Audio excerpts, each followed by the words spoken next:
today, Laura is beautifully made up. Yes, I'm Alice Front from A New Kind of Fallout. Yes. So that's why I got the 60s look going on. So one of the things as performers that we often have to find, and I'm not very good at, but we have to do research, is when you're finding period costumes and hair or makeup. Yes. And figuring those things out. About this look, actually I looked at pictures of Mad Men. That's awesome. So I also Googled just 60s hairstyles of housewives. I'm trying to think what else I Googled. Saw some pictures, and there is no bump it in here, let me tell you. Dun, dun, This is all teased and sprayed like crazy. I've learned things from just sitting in chairs, having makeup artists and hair artists do my hair for shows, or even fixing wigs that I've been wearing. I just started asking questions, because I'm like, ooh, I'm probably going to need to know how to do that. So for these workshops, we had to do our own hair and makeup and find our costumes. I believe when we do the full productions, we'll have that taken care of. But what do you do in the meantime? You got to figure it out. So for the 60s, they didn't really do a lot of shading on the eye. So I just did a straight bright blue.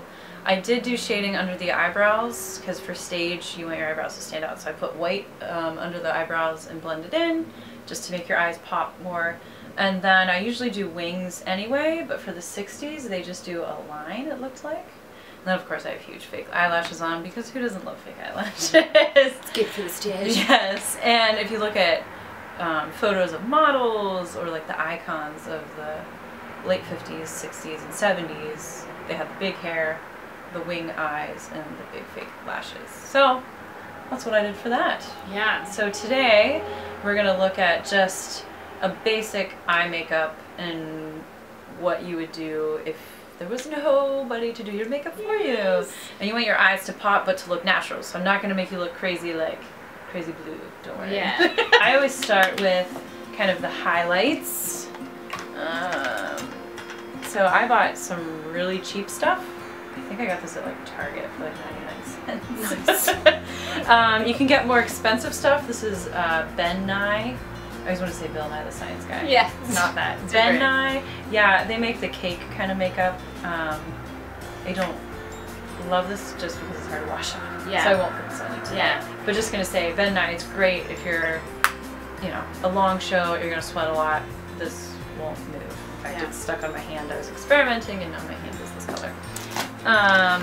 But I actually have this old, what's this thing? Yeah. So this is Gardenia by Lancome. So I like this white. It's just a plain white. Matte is good. I use my fingers. I'm not sure how professional that is. So what you want to do is make a ball kind of right on your eye, because that's what you want to pop, and then we're going to shade around that. Maybe I'll just cheap stuff to do some shading. So I'm going to put actually a little light brown under the eyebrow. And Sarah is a tiny person, and she has tiny eyes. Well, actually, big eyes for your face. Yes. But your eyelids are small. Yeah. And I'm going to use some flesh color. Just blend that in.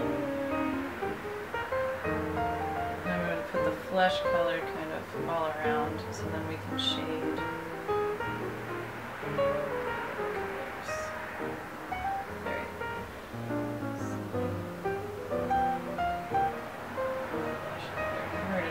Eyebrows are pretty dark, but depending on how big the stage is, probably want eyebrow pencil. What's fun, I've had makeup artists completely reshape my face. I think we'll probably show some pictures on this video. One makeup artist was able to raise my cheekbones by doing shading. Oh my God. So now we're going to shade the crease of the eye with a darker color. So I like lots of neutral colors. I'm going to pick a dark brown. I would call it chocolate because I like chocolate. There you go for the crease. I'm going to use use a lighter brown. I'm using mostly matte. I was told by a makeup artist that everything has glitter in it these days, but that it can make you look like you have a black eye. Mm. So I usually use a matte. So we're going to just do the corner here so that the ball of white will retouch it. We want it to really pop because that is what helps on stage.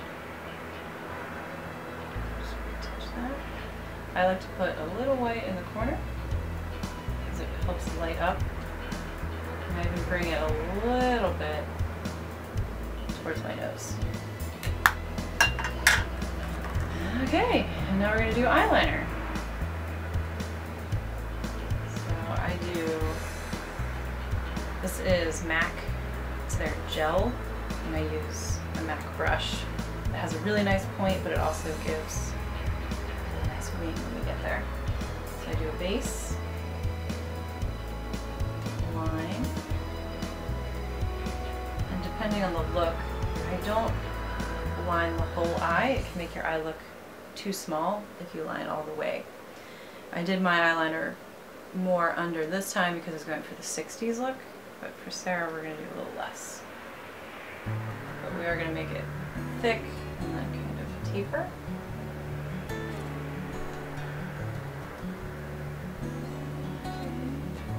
And then for the cat eye, you go from the corner of the eye and you just kind of draw an angle up. And then I paint it in. That's really fun. I just fill in the triangle. That also helps give you a nice thick line. Bottom line now. So sorry, that's gonna freak you out. Okay. I try to get really close to the edge. And again, I don't line clear under the whole eye, just to make it look bigger. So the whole goal of stage makeup is to make your eyes look ginormous, because, oh, I'm sorry, girl. That is how you express to the audience. Yay! Yay! Stage makeup! Stage makeup! So that's one of the things, and I'm really terrible at it, but one of the things that actually should be in your toolbox of things to know, because often, especially the work that we do, you don't have a lot of help or resources as far as people doing it for you, so it's on your own. Especially creating our own pieces. Yes! We're all we got. Yeah. So it's helpful to ask questions when you do get, like you said, the opportunity. If you have somebody, it's so great. You feel so spoiled. But so many, even professional companies, and everybody's cutting budgets, so you kind of need to have a skill set and have some tools. Like I said, this MAC gel, this is called the Black Track. It's super dark, great for stage. Doesn't smear, that's why I like this better than like a pencil liner or you have a sweaty show. Right, because that's the big thing, is just costume changes and sweating and makeup smearing. Yeah, exactly. There's also mists you can buy that make your makeup not smear. Yeah. Then washing that off is pretty fun. So, all the things to make you look glamorous and behind the scenes, not so glamorous. Yeah. So, great. Yeah. So thank you. And if you have tips or things that you've learned, share them and expand our ideas as well. Don't forget you can find us on social media, on YouTube and Twitter and Facebook, and stay tuned to our next ideas and things we're going to be sharing. So thank you. Bye. Bye.